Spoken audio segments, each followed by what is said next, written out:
Bueno, Lucas, gracias por venir, por estar siempre. Para todos los que te seguimos en redes, los que te escuchamos, los que tratamos de escuchar tus palabras, tus posteos, que siempre dejan así como una palabra al final del día, como una frase que nos convoca a tratar de ser mejores papás y de encarar la crianza de nuestros hijos de la mejor manera. Nos pareció conveniente con este inicio del nuevo año lectivo, con un montón de expectativas que uno siempre pone cuando llevamos a los chicos a la escuela, un nuevo deporte. El nuevo año siempre viene cargado de expectativas y uno va a dejar a sus hijos a la escuela, al club, con la esperanza de que sean felices, de que los traten bien, de que crezcan y se desarrollen. Pero bueno, no siempre todo lo que sucede ahí es feliz. Y por eso de lo que queremos hablar hoy es de bullying. En primera medida, que vos nos puedas aclarar un poco esta palabra para que no quede vacía, que aparte es en otro idioma. Para vos, ¿qué es o cómo lo definirías? Te escuchaba, ¿no? La intro es que los traten bien y que traten bien. Porque siempre nos paramos del otro lado en el bullying, ¿no? Con ese miedo que tenemos mamás y papás de que a nuestros hijos no le pase nada malo. Pero a veces hay que pensar, mirar sin tantas resistencias si no pueden ser nuestros hijos los que quizás no traten bien a alguien. Para hacer una definición bien caserita, el bullying, que seguimos usando esa palabra porque la conoce todo el mundo y es fácil de entendernos así de manera rápida, es el acoso sistemático en el marco de la escuela, perpetrado por un par hacia otro, es decir, tiene necesariamente que pasar entre compañeros, compañeras, más o menos de los mismos grados, no hace falta que sea dentro de ese aula. Sistemático, decía antes, porque no es una agresión aislada, sino que se va repitiendo consistentemente, y tiene también otro carácter importante, que es que hay una noción de quien lo está haciendo, de que le hace daño al otro, y hay como una asimetría de poder manifiesta, una asimetría de poder en que yo me supongo más fuerte que vos y por eso voy a pisar. Entonces hay como varios elementos para que podamos hablar técnicamente de bullying. Después puede ser que en el aula sucedan otras cosas, que sean aisladas o que no tengan estas características que acabo de decir. ¿Te parece que de alguna manera el bullying se va resignificando a través de los años, que no es lo mismo el bullying que sucede hoy de lo que pasaba hace 10, 15, 20 años atrás? Yo tengo 45 y como cualquier otro, si se pregunta si en mi época de primaria, de secundaria, había tocado vivir, presenciar este tipo de situaciones, mi respuesta es sí. Probablemente le pregunto a mis viejos y ellos van a decir que sí. Entonces pareciera que desde siempre en el marco escolar hubo situaciones de esta porque las existe en el planeta, algo que excede este momento temporal, ¿no? Las coordenadas de tiempo y espacio que nos tocan estuvo siempre, pero sí se resignifica, y me parece que en este tiempo, un poco a raíz del uso de las pantallas, las redes, ha tomado otras dimensiones en ese 24/7 que ofrecen las pantallas, y también porque este es un contexto en el que empezamos a hablar, nos animamos, mamás, papás, docentes, los chicos, las chicas, a hablar de los buenos tratos. Entonces sí hay una referencia clara de qué es un buen trato y qué no. Y digo esto porque hay ciertas prácticas que hace, 40 años atrás eran naturalizadas y no se identificaban como malas. Entonces a tal le decían algo por alguna cuestión de su cuerpo, ¿no? O por el color de piel, o porque sos nene o porque sos nena. Y como eso se naturalizaba, no se lo entendía así. Hoy sí entendemos, sabemos e intentamos de que haya medidas de buenos tratos en todas estas dimensiones. Por eso también hay que resignificarlo. Hablabas de las pantallas y esto 24/7. Como docente también hay muchas cuestiones que no ocurren dentro del aula, que vos entrás a un grado, a un curso, está todo como enrarecido, no hubo peleas, pasó nada en el recreo. ¿Qué pasó? Y vos decís, ¿qué pasó acá? Pero sin embargo hay algo que uno nota, y quizá la noche anterior en un grupo de WhatsApp que ellos manejan, porque los chicos manejan teléfonos desde muy chicos y redes sociales desde muy chicos, bueno, ahí es donde ocurre, entonces ahí uno de qué manera a nivel, bueno, como docente o como institución también hacerse cargo de lo que sucede fuera del tiempo que están en la escuela, ¿no? Pero también entra dentro del bullying, el ciberbullying, refiriéndonos específicamente a las redes sociales. Sí, ahí cambia bastante el contexto porque no sucede dentro del aula, ocurre que, como pasa entre compañeritos de clase, ponele, del aula o de la misma escuela, pareciera que la escuela tiene algo que ver. Pero ahí yo me animaría no a quitar responsabilidades, porque acá no pasa por ese lado, sino que todos y todas tenemos que estar juntos en pos de generar o de facilitar ambientes que sean saludables, pero faltaría que a una docente le exijan tener que revisarle las redes sociales a los pibes. Acá quienes se tienen que ocupar, hacer cargo, fundamentalmente, pues estamos hablando de chicos y chicas, son las mamás y los papás. Dirán, digo, los míos tienen 10, 9, 5 años, digo, ya están todos adentro del mundo con todo lo que eso significa, que bueno, uno llega hasta donde puede, que uno no sabe hasta dónde o qué es lo que hacen, qué suben, qué no saben, pero nosotros tenemos una responsabilidad primaria como mamás y papás y tiene que ver con esto. Vos no puedes tratar mal a nadie. El anonimato que ofrecen las redes, la facilidad para poner cualquier barbaridad. Digo, cualquiera que abra ahora su teléfono y busca, scrollea así y pica algo en Instagram, cuando se permite bajar a los comentarios, son todas agresiones, no importa qué, y no importa quién, son todas agresiones permanentemente. Hay algo de esto que tenemos que educar primero como mamás y papás, luego la escuela tomar su parte, por supuesto, pero la comunidad en general. Porque si no, corremos el riesgo de apretar todo lo que cabe bajo ese paraguas que decimos bullying como responsabilidad de la escuela. Eso es una locura, eso no puede ser así. Algo es conveniente que los docentes sepan, sí, porque los pibes después, como vos decías, están en el aula, el aire se corta así con una navaja, yo no sé qué pasó, pero hasta ahí. Vos no tenés por qué andar mirando qué hacen y qué no hacen, aparte de que tienen como 5 o 6 redes cada uno. Entonces, cuanto mucho, ponele que vos pudieras saber tener acceso a una, pero todas las otras no. Todo empieza desde casa. Siempre empieza desde casa. Yo sé que es un embole, porque aparte de decirlo es como volver a poner la responsabilidad en un lugar, pero es en el lugar donde hay que poner la responsabilidad. Hay un criterio que a mí me gusta mucho como concepto y me toca a veces trabajarlo en las escuelas. Yo ando mucho por las escuelas porque es un espacio que quiero mucho, que es el principio de legalidad, llevarlo hacia adentro, ¿no? Eso se le habla de un principio de legalidad interno, un término jurídico que intentamos de llevarlo hacia adentro de las personas para que no tenga que ser siempre alguien de afuera, el policía, la mamá, el papá, el docente, el directivo, vaya a saber quién, ¿no? Porque llega un guardia, siempre un alguien, ha sido desde el hombre de la bolsa hasta lo que se te ocurra, un tercero siendo quien marca la ley. Una cámara encendida, un radar, la ley tiene que estar adentro, es decir que yo tengo que conocer el porqué de la normativa, tengo que entenderlo y eso es algo que se tiene que trabajar. ¿Por qué no podés ponerle una barbaridad a un pibe? ¿Por qué no podés compartir vos una foto que otro se acaba de sacar? De esa manera uno va construyendo un criterio de trato, de buen trato, conveniente y saludable, que lo va a tener encendido por más de que esté la seño o no esté la seño. Como padres, ¿de qué manera te parece que podemos identificar cuando son más chiquitos? Por ahí es aún más complejo porque puede venir de un berrinche, de un cambio de hábito. Cuando son más grandes no suelen contar todo lo que les sucede, en algunos casos sí, en otros no.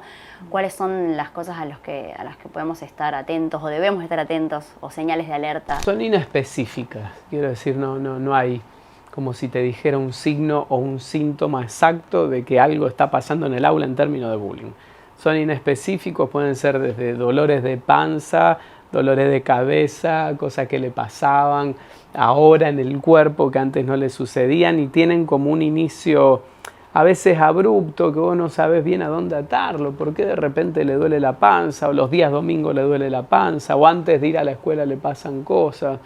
Por un lado, entonces, los síntomas inespecíficos en el cuerpo. Por otro lado, resistencia a ir a la escuela, no quiero ir, baja en el rendimiento académico, eso es recontracomún, aislamiento del grupo, un grupo con el que antes quizás tenía relación y se encontraba, iban después al club o al recreo o juega solo. Y después, para aquellas mamás y aquellos papás que están más atentos, es en la mirada donde se lo encuentra. Si hay un buen diálogo, si hay un espacio para de verdad hablar, pero hablar me refiero a tomarte todo ese tiempo lo vas a encontrar, no es siempre un misterio. Es un misterio cuando no lo quieren sacar, y si no lo quieren sacar probablemente sea por miedo, porque si lo dicen después puede haber represalias. Bueno, en esto siempre es la conversación. Frente a algo que vos advertís que es diferente, te haces la pregunta, le haces la pregunta. Si en ese momento no te responden algo que a vos te termina de cerrar, tendrás que hablar con la seño, tendrás que hablar con otras mamás, con otros papás. Es siempre buscar ese tejido comunitario que nos da la información que yo no estoy pudiendo tener. Hablando de los actores, tanto el niño o la persona que sufre el acoso como, en este caso, el bully o el acosador, ¿son siempre conscientes de que eso está sucediendo? Vuelvo a una definición que es primero técnica. El que ejerce ese acto de violencia, sea físico, sea psicológico, sabe que está haciendo un daño, ¿no? Porque sucede a veces que en el nivel inicial, ponele sala de 4, una mamá dice, esta pibita o este pibito le hace bullying a mi hijo. Bueno, tenemos que descartar de lleno esa palabra en ese ámbito, porque ahí sí no hay conciencia. En todo caso puede ser que sea un nenito que todavía use el cuerpo porque no tiene otros recursos y no está bueno porque la otra nena llora. No lo estoy sacando de la posición de que hay algo que acompañar ahí, pero no es bullying. Para que haya bullying, quien está ejerciendo esa acción sabe que le está haciendo daño a otro, lo sabe. Y de hecho, decías un ratito atrás, utiliza un poder que supone tener para pisar al otro y para callar a todos los otros, porque no son solamente dos actores o actrices en el escenario del bullying, no está solamente la víctima y el victimario, hay 28 más, son 30 personas, y sobre esas 30 hay que trabajar para que esto empiece a disolverse y deje de estar presente en un aula. Una vez que sabemos o que notamos algo extraño, a veces pueden contarnos nuestros hijos qué es lo que sucede. De qué manera, qué estrategias, de qué manera procedemos, cómo vamos primero, vamos a la escuela. Hay posturas bastante extremas a veces en esto de los padres. Está el papá que dice, bueno, anda, habla con la seño, contale a la directora, contale al profe. Y hay otros padres que son más extremos y que van a, si te pegan, pegá, si te insultan, insultá. De qué manera uno como papá o mamá puede abordarlo. Recontra difícil, porque es ahí donde se enciende ya la sensibilidad de quien está escuchando en este momento de lo que le pasa en la casa. Entonces, yo entiendo que cuando uno lleva adelante aquí una estrategia que le suena blanda, le suena poco justa para su hijo que está sufriendo, levanta resistencia y dice, no, lo tienen que sacar de la escuela ese pibe porque si no termino yo sacando al mío. Y la verdad es que no podría ser nunca la estrategia únicamente una de tipo sancionatoria o punitiva, expulsiva del chico que agrede. Quien agrede en principio está manifestando también algo que probablemente le suceda en otro ámbito. Los chicos y las chicas pueden agredir, sí. Que lo hagan sistemáticamente con noción de daño hacia un otro, algo más tiene que pasar. Y esto tampoco tiene que ser para quien sea mamá o papá de un chico que le hace bullying a otro, una alarma de decir que está haciendo todo mal en el planeta, sino entender de que las tramas en las que se desarrollan son más complejas y exceden solamente la crianza, ¿no? la educación de mamás y papás. Hay otros escenarios, hay otros ámbitos, en algún lugar algo le tiene que estar pasando porque no es lo común, no es lo habitual en niños y niñas que vayan a hacerle daño a un otro. Me parece a mí que esa primera medida sancionatoria y expulsiva del chico que hace daño es dejarlo más afuera todavía de algo que evidentemente ya se siente que está quedando afuera y llevar el problema, la situación, no el niño, la situación a otro lugar. Entonces, yo nunca arrancaría por ahí. Si alguien está haciendo permanentemente conductas en las que me lastima a mí, yo lo que tendría que procurar es ver de qué forma yo puedo fortalecer mis recursos para poner límites, porque ahí también hay que trabajar. Vos acá al pibe que hace daño, ¿no? que está lastimando a vamos a suponer que se llama Luquita, que le están haciendo mal a Luquita, pero estoy descuidando que a Luquita le faltan recursos para decir que no, para mostrarse firme, para poner los límites donde los tiene que poner. Entonces trabajo acá, como estrategia sí o sí trabajo con lo que yo decía hace un rato, los otros 28, porque son 30 en un aula, porque en general esto sucede en el marco de que también haya espectadores.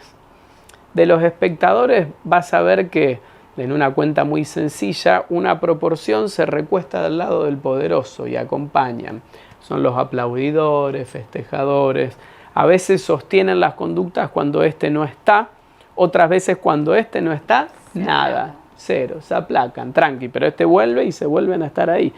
Esto ocurre, te diría que en todos los escenarios, porque pasa a nivel geopolítico. Vos tenés un conflicto armado entre Ucrania y Rusia y vas a ver cómo hay países que se ponen de un lado y del otro. Entonces, algunos se van acá, algunos muy pocos se van acá. ¿Y por qué son pocos?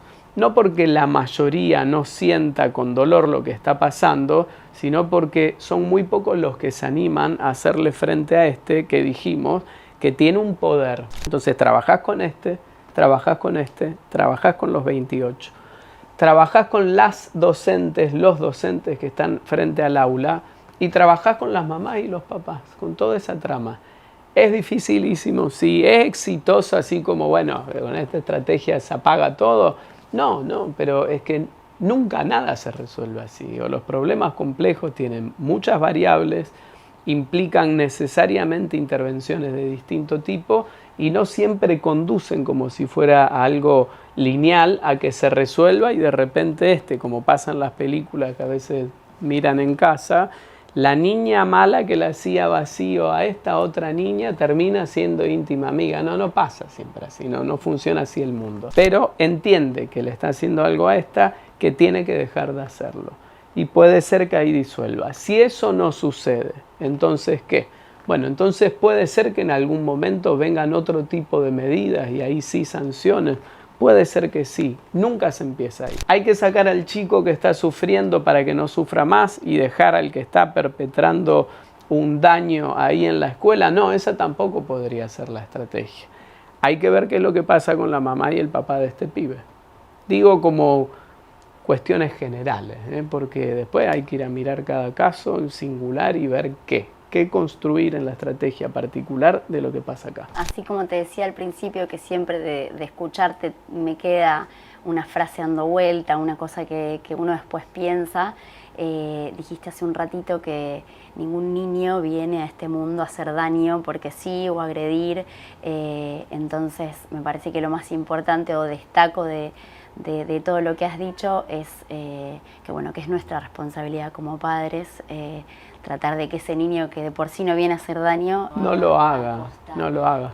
Sí, para mí el punto está ahí y yo también subrayaría ese elemento. Si nosotros nos miramos a nosotros mismos, cómo hablamos tantas veces, cómo nos dirigimos hacia otros, cómo no somos lo suficientemente sensibles con los dolores ajenos, ¿qué le vamos a pedir a ellos? Yo vuelvo a esto de las redes, porque hoy el ciberbullying, mirá, es un elemento, pero para ponerlo en el lugar que le corresponde, es uno de los elementos sobresalientes en los intentos de suicidio adolescente. A veces, si no, la gente piensa, bueno, en un entorno virtual, una pelotudez. No, el entorno digital es absolutamente real, porque lo que pasa ahí adentro impacta de manera concreta en las personas. Si nosotros revisamos cómo a veces usamos las redes, lo que vos vas leyendo en los comentarios, bueno, nos tenemos que hacer cargo, ¿viste? Los pibes son el reflejo, primero y ante todo, de lo que nosotros hacemos como modelo. Después vienen nuestras palabras. Primero el modelo, después nuestras palabras. Gracias, Lu. Gracias a ustedes.